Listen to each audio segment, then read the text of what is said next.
Hello students, आज हम discuss करने जा रहे हैं बीकॉम थर्ड ईयर में जो हमारा सब्जेक्ट है इंफॉर्मेशन टेक्नोलॉजी। उसमें आज जो हम डिस्कस करेंगे स्टूडेंट्स, वो हम अपना टॉपिक कंटिन्यू करते हुए नंबर सिस्टम जो है उसमें हम बेस कन्वर्जन को लेकर चल रहे थे, जिसमें कि हम student binary to other number system में कन्वर्जन, अपने बेस कन्वर्जन को जो है डिस्कस कर चुके हैं। अब जो हम कर रहे हैं स्टूडेंट्स, वो हम डेसिमल नंबर से कन्वर्जन को परफॉर्म कर रहे हैं कि डेसिमल नंबर से हम अदर नंबर सिस्टम में किस तरीके से कन्वर्ट करते हैं। ओके स्टूडेंट्स, तो आइए डिस्कस करते हैं डेसिमल नंबर के कन्वर्जन के बारे में। सो स्टूडेंट, हम अपने प्रीवियस लेक्चर में ऑलरेडी डिस्कस कर चुके हैं कि डेसिमल टू बाइनरी कन्वर्जन हम किस तरीके से परफॉर्म करते हैं। आज जो हम डिस्कस करने जा रहे हैं स्टूडेंट, वह हम डेसिमल टू ऑक्टल और डेसिमल टू हेक्साडेसिमल के बारे में डिस्कस करेंगे। तो सबसे पहले स्टूडेंट हम डिस्कस करने जा रहे हैं डेसिमल टू ऑक्टल कन्वर्जन के बारे में। For converting decimal to octal there are 2 steps required to perform which are as follows. यानी कि जब हमें कन्वर्ट करना होता है डेसिमल से ऑक्टल में, तो हमारे सामने 2 स्टेप्स होते हैं जिनके बेस पर हम डेसिमल से ऑक्टल बेस कन्वर्जन को परफॉर्म करते हैं। In the first step we perform the division operation. अगर फर्स्ट स्टेप की बात करें यहाँ पर, तो हम जो है स्टूडेंट डिवीज़न ऑपरेशन को करते हैं। यानी कि जो पर्टिकुलर नंबर होगा उसको हम बेस 8 से, यानी कि जिस बेस में हम कन्वर्ट करना चाह रहे हैं उस बेस से हम डिवाइड देंगे। Then next we perform the multiplication on the integer.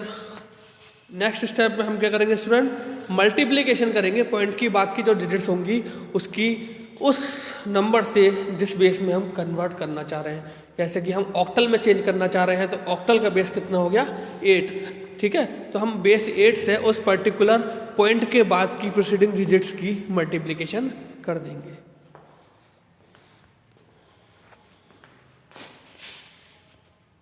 देखें स्टूडेंट, एग्जांपल दे रखा है आपके सामने 152.25 डेसिमल नंबर दे रखा है 152.25। इसको हमें कन्वर्ट करना है ऑक्टल में। तो स्टेप 1 में हम क्या कर रहे हैं, डिवाइड द नंबर 152, यानी कि जो हमारे पास नंबर है 152.25, तो उसमें से हम क्या करेंगे, जो 152 हमारा नंबर है उसको सबसे पहले हम स्टूडेंट्स बेस 8 से डिवाइड देंगे। तो आप देखें 152 को 8 से डिवाइड दिया, देन कितना आया 19, ठीक है। किस में, क्वोशंट में, रिमाइंडर 0 बचता है इस केस में, ठीक है। देन 19 को डिवाइड दिया 8 से, कितना बचा, क्वोशंट आया 2 और रिमाइंडर आया 3। देन 2 को डिवाइड दिया 8 से, तो क्वोशंट तो आया 0, देन रिमाइंडर आया 2, ठीक है। तो हमारा स्टूडेंट इस कन्वर्जन में हम क्या करते हैं, मोस्ट सिग्निफिकेंट बिट से लीस्ट सिग्निफिकेंट बिट की तरफ चलते हैं। देन आप देखेंगे 152 का हमें क्या मिल जाता है, डाउन टू अप चलते हैं हम तो 230, ठीक है। तो हमें 152 का तो मिल गया स्टूडेंट्स। अब बात होती है बाकी रिमेनिंग पार्ट्स की, यानी कि 0.25 की। अब 0.25 के केस में क्या करेंगे देखते हैं। Now perform the multiplication of 0.25। हमने क्या करना है, 0.25 जो है उसकी मल्टीप्लिकेशन हमें 8 से करनी है। 0.25 जो है स्टूडेंट्स उसकी मल्टीप्लिकेशन किससे करनी है, हमें 8 से, ठीक है। तो हम 8 से मल्टीप्लिकेशन कर देंगे, ठीक है। अब हमने 0.25 की 8 से मल्टीप्लिकेशन करी, ठीक है। तो हमें क्या मिला, 0.25 की 2.00, ठीक है, 2.00। हमने कैरी में क्या लिख लिया, पॉइंट से पहले 2 जो हमारे कैरी में आया, ठीक है। तो वही हमारा उसके 0.25 का कन्वर्जन आएगा जो हमारा कैरी में आएगा, ठीक है। तो इसका कन्वर्जन हम क्या लिख सकते हैं, 152.25 का 230.2 जो है इसका ऑक्टल कन्वर्जन होगा। ओके स्टूडेंट्स, तो इस तरीके से जो है वह हम डेसिमल टू ऑक्टल कन्वर्जन को परफॉर्म करते हैं।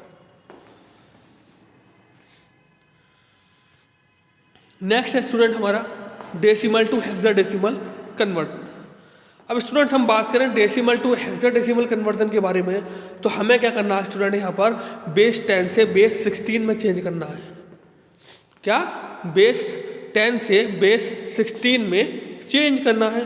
तो इसके लिए हमने क्या करना है student, for converting decimal to hexadecimal, यानी कि जिस तरीके से हमने ऑक्टल में कन्वर्ट करने के लिए 2 स्टेप्स को फॉलो किया था, same as for converting decimal to hexadecimal, यानी कि डेसिमल से हेक्साडेसिमल में कन्वर्ट करने के लिए भी हमें 2 स्टेप्स की रिक्वायरमेंट होती है, जिनकी बेस पर हम डेसिमल टू हेक्साडेसिमल कन्वर्जन को परफॉर्म करते हैं।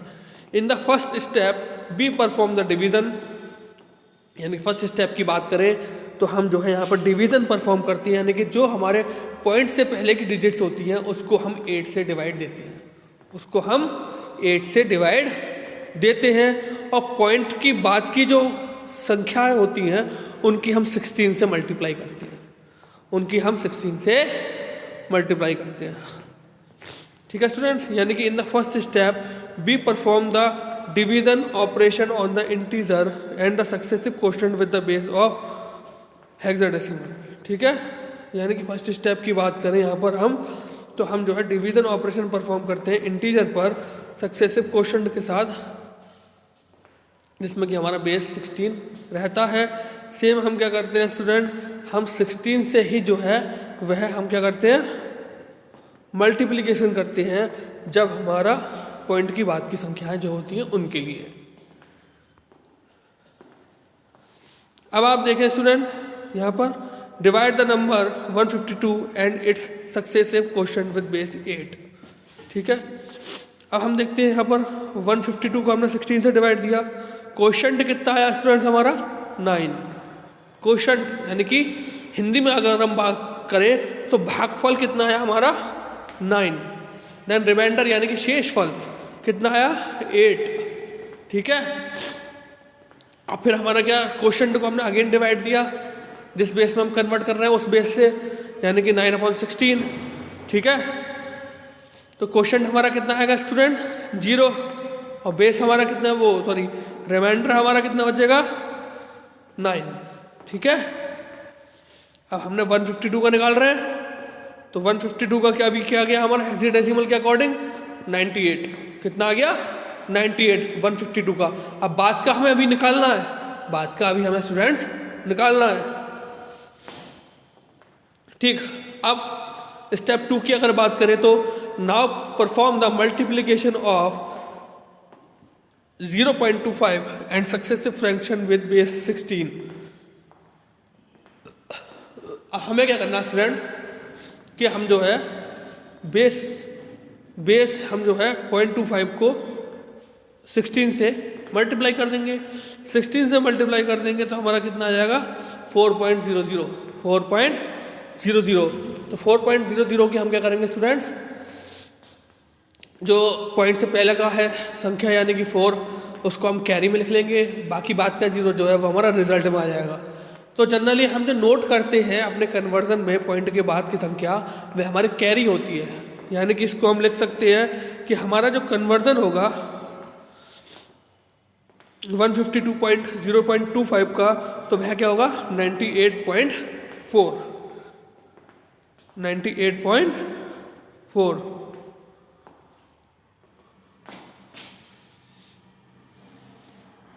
ठीक है स्टूडेंट्स, तो आज जो हमने डिस्कस करा वह हमने डिस्कस करा स्टूडेंट नंबर सिस्टम के बारे में, कि नंबर सिस्टम में हम जो है डेसिमल टू ऑक्टल कन्वर्जन किस तरीके से परफॉर्म करते हैं। तो स्टूडेंट हमने आज जो है कहें तो decimal to other number system का जो कन्वर्जन है वह डिस्कस कर लिया। तो सबसे बढ़िया बात हमें ध्यान में रखने की ये है स्टूडेंट्स कि हमें अगर हमें डेसिमल टू बाइनरी भी परफॉर्म करना है, या डेसिमल टू ऑक्टल भी परफॉर्म करना है, या हमें डेसिमल टू हेक्साडेसिमल भी परफॉर्म करना है, तो उसके लिए स्टूडेंट्स हमें क्या करना है, फर्स्टली जिस बेस में, यानी कि डेसिमल से हमें कोई मतलब नहीं, पर डेसिमल के अलावा हमें जिस बेस में चेंज करना है उस बेस से फर्स्टली क्या करेंगे, उसको डिवाइड देंगे। ठीक है, ये तो हमारा हो गया सिंपल इंटीजर केस में। ये तो हो गया हमारा सिंपल इंटीजर केस में। बट अगर हम बात करें फ्लोटिंग पॉइंट के केस में, स्टूडेंट्स फ्लोटिंग पॉइंट के केस में, तो हमारा क्या होगा, जब हम फ्लोटिंग पॉइंट को डिवाइड देंगे, ठीक है, जब फ्लोटिंग पॉइंट के बाद की संख्या जो है उनके लिए हम क्या करेंगे, उन संख्याओं को हम मल्टीप्लाई कर देंगे सेम नंबर से जिससे हमने डिवाइड दिया था। यानी कि जिस बेस से हमें कन्वर्जन करना है उस बेस से ही हम वहाँ पर मल्टीप्लाई कर देंगे, और फिर हम दोनों के जो रिजल्ट आएंगे वो हम एज इट इज़ पॉइंट से पहले और पॉइंट के बाद लिख देंगे, और वही हमारा कन्वर्जन होगा। जिस पर्टिकुलर कन्वर्जन, चाहे वो आपका बाइनरी हो, चाहे वो आपका ऑक्टल हो, चाहे वो आपका हेक्साडेसिमल हो, ठीक है, ये उस केस में होगा जब हम डेसिमल से इन तीनों में से किसी में भी कन्वर्ट करते हैं उस केस में। तो आज जो हमने डिस्कस किया स्टूडेंट, वह हमने डेसिमल टू ऑक्टल के बारे में डिस्कस किया। इसमें दोनों में हम ये भी कह सकते हैं स्टूडेंट कि अगर एक नंबर है, सपोज कीजिए 98 डेसिमल नंबर है, इसको मैं बाइनरी में चेंज कर दूंगा तो भी मेरा आंसर अलग आएगा। इसको मैं अगर ऑक्टल में अगर चेंज करता हूँ तो भी मेरा आंसर अलग आएगा, और इसको मैं क्या हेक्साडेसिमल में चेंज करता हूँ तो भी आंसर अलग आएगा। वो क्यों आएगा, क्योंकि तीनों केसेस में जो 98 नंबर है वह अलग अलग नंबर से डिवाइड हो रहा है। बाइनरी के केस में वह 2 से डिवाइड होगा, ऑक्टल के केस में वह 8 से डिवाइड होगा, और हेक्साडेसिमल के केस में वह 16 से डिवाइड होगा, ठीक है। तो यानी कि अगर सेम नंबर है और सेम नंबर को हम 3 अलग कन्वर्जन करते हैं उसके, तो तीनों केस में उसका आंसर जो आएगा वह स्टूडेंट डिफरेंट आएगा, क्योंकि वह डिफरेंट नंबर से वहाँ डिवीजन होगी और डिफरेंट नंबर से ही मल्टीप्लिकेशन होगी। मल्टीप्लिकेशन केवल किस केस में होगी, केवल फ्रैक्शनल पार्ट के केस में, यानी कि जब हमारे फ्लोटिंग पॉइंट टाइप डिजिट्स होंगी। सो स्टूडेंट, आई होप आज का लेक्चर आपको अच्छे से समझ में आया होगा। सो आज के लिए thank you very much, have a nice day.